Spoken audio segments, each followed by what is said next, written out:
My parents actually met through doing worship together, so naturally they brought me with them to church. I grew up going to Sunday school, and I grew up learning the Bible stories and the Ten Commandments, and I had very good established morals very early on in life. It wasn't until I hit about middle school I kind of strayed off. I ended up exploring a bunch of things. I explored other philosophies and other faiths that were really unhealthy.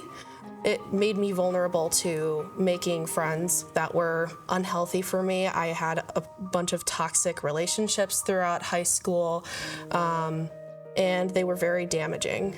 I went to the 20th anniversary luncheon at what was at the time Crossroads, and I was listening to Pastor Scott talking about the faithfulness of the congregation to building up this church, this beautiful place. And they dedicated their time and their finances and their energy and their devotion to this and their emotions. And that really resonated with me.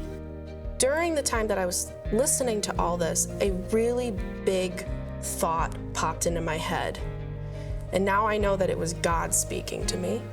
It was almost as if it was like text written in my head, and I just could not ignore it. And it said, "You can't have peace without faith." And from that moment, I could not stop thinking about it, and I started questioning the practices that I was practicing at the time.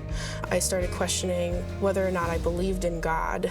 And it was like just a couple days later, I started journaling, and I started writing down these thoughts, and I started praying in my journal and kind of asking God, are you there? It was very shortly after that, I bought a Bible. I started reading the Word, and by the time the 20th anniversary carnival came around, I was saved. It's such an amazing thing to see the way that God works through people just by the way that He works through me.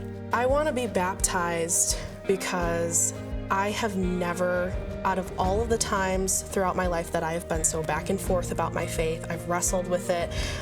During the time that I was practicing other things, I've questioned God, I've questioned the church, I've visited church through those times, and I have never been more certain about a decision I've made in my entire life. And I'm ready to boldly proclaim to the world that I am a follower of Jesus Christ, and Jesus Christ has changed my whole life. I once was damaged, and now I'm restored.